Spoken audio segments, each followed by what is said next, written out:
Hace unos años ya desde que comencé con esta vida lectora, aún antes de que pasara por mi cabeza la idea de crear contenido. Esto fue en los años en los que estuve trabajando en la librería Gandhi. Allí encontré mi admiración y pasión por la lectura. Incluso podría decir que fue esa experiencia lo que me llevó a tomar la decisión de ingresar a la licenciatura de Ciencias de la Comunicación y Periodismo. Durante la carrera tuve la oportunidad de conocer a diversos personajes o profesores que trabajaron en medios de comunicación importantes. Por ejemplo, el profesor que fue editor de Novedades y que nos contó sobre la historia del Excelsior, del cual ya hablé un poco en el texto que hice sobre el libro Los Periodistas, del escritor mexicano Vicente Leñero, en Editorial Joaquín Mortis, y que está publicado en mi blog. Este profesor me marcó también porque me llevó a preguntarme cómo era la relación entre un editor y un autor. Años después, cuando estaba por terminar la licenciatura, tuve la oportunidad de ingresar como becario en el periódico El Universal, ubicado en la Ciudad de México, en la mítica esquina de la información, donde en su momento estuvieron las oficinas no solo del Universal, sino ahí, en Reforma 18, las oficinas del Excelsior. Fue donde entendí por un corto periodo de tiempo cómo se forja esa relación entre el editor y el autor, periodista o escritor. Con el paso de los años, mi pasión por la lectura me llevó a adentrarme a muchas obras, desde la novela, la poesía, el cuento, la crónica y el reportaje. Porque sí, no ejerzo el periodismo, pero mi corazón está siempre con él, conociendo hacia autores, aunque sea en el papel, de diversas latitudes. Con el paso de los años comencé con mis redes sociales a compartir contenido sobre libros. Con eso, he tenido la oportunidad de ir a presentaciones en las que siempre el autor va acompañado de un personaje muy importante, su editor. Lo que me llevó a preguntarme de nueva cuenta, años después de la primera vez que me hice esta pregunta, ¿cómo es la relación entre un autor y su editor? Por suerte, siempre hay un libro esperando a llegar a mis manos en el momento oportuno. Esto pasó con el libro del que hablaré el día de hoy. Un cuento de Navidad, del escritor chileno Alejandro Zambra, publicado por Taller Editorial Gris Tormenta en el año 2023. En este libro conocemos a nuestro autor y a su editor, David Tidewad, a quien conoció cuando entró como crítico literario al diario Últimas Noticias en Santiago de Chile. Nos habla de esa primera conversación en la que se rompe el hielo a través de autores, metáforas e incluso retos intelectuales que tienen que ver sobre la literatura. Zambra, quien en ese momento no pasaba de los 21 años, nos cuenta cómo fueron esas primeras columnas que le entregaba su editor y cómo éste, cuando las revisaba, marcaba su casa comentando los cambios que consideraba pertinentes. Así nos narra el autor. Llegaba a pasar varias horas discutiendo sobre una palabra y si esta era la mejor o se podría cambiar por otra para dar más sentido al texto.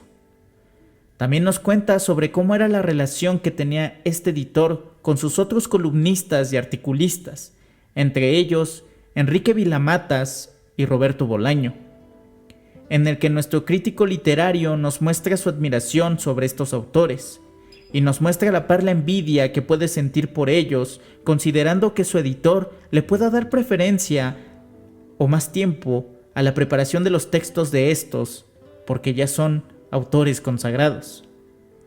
Poco a poco la comunicación y la relación entre editor-autor comienza a hacerse más estrecha, a tal grado que comienzan a verse en horarios y lugares fuera de la oficina, llegando al punto en el que Zambra, cuando se casa, lo invita a su boda. No solo porque es su jefe, sino porque ya tiene un aprecio genuino hacia él. Al pasar el tiempo, la relación laboral y de amistad crece. Una tarde, mientras el autor y el editor dialogan sobre algún cambio en su última columna, llega un mensaje al editor sobre la salud de Roberto Bolaño, a lo que Zambra, optimista, dice que se recuperará. Pero a los pocos días, la vida, que nunca es lo que esperamos, le muestra que no será así.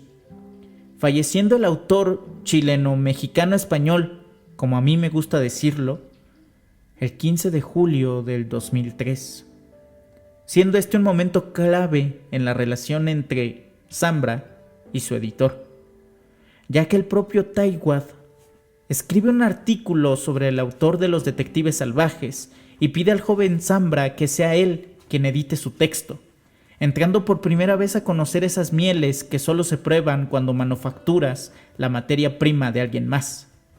Un año después, con la publicación de la que sería considerada la obra más importante del autor, 2666, Zambra recibe la importante tarea de terminar el libro y entregar su texto lo más pronto posible, ya que otros medios querrían publicar o adelantarse a su periódico, ya que el catálogo de Roberto Bolaño había tenido un boom en Chile después de su muerte. Y fue aquí donde se marcó un hito para la literatura chilena al afirmar que esta obra de Bolaño terminaría por darle un sitio en la literatura y en la historia universal de esta. Pero fue también esta obra la que alejó al editor y al autor, y por desgracia, a los amigos. Y todo debido a algo que podría haberse conversado en 5 minutos en ese momento. En estos años, 2004 o 2005, Zambra sale del periódico Últimas Noticias, con lo que parece que el distanciamiento entre Tightwad y él será definitivo. Tiempo después, cuando Zambra ya ha publicado en diversas columnas y diversas críticas literarias en diversos medios y se ha convertido en un autor o crítico de renombre, por cuestiones de la vida, se reencuentra con su antiguo editor. El reencuentro es como si nada de aquellos años bolañescos hubiese ocurrido, como si la amistad hubiese quedado intacta, congelada en el tiempo para volver a ser lo que era antes de esta época glacial. Solo que ahora el autor de Poeta Chileno ya no vivía en Chile, sino en México. Se había divorciado de su primera esposa y se había casado ya con la escritora mexicana Jazmina Barrera. A partir de ahí y de muchas conversaciones se dan cuenta que siempre debieron seguir trabajando juntos y que todavía lo pueden hacer sin que exista un periódico de por medio. Fue así como comienzan una travesía de publicaciones, lanzando al mercado diversos títulos, entre ellos los más emblemáticos de este autor, mostrándonos cómo la relación editor-autor puede ser tal que es capaz de romper con cualquier barrera. Sin duda, un cuento de Navidad abre las puertas al lector para observar ese camino, esa construcción, esa magia entre el autor, el editor y la publicación final.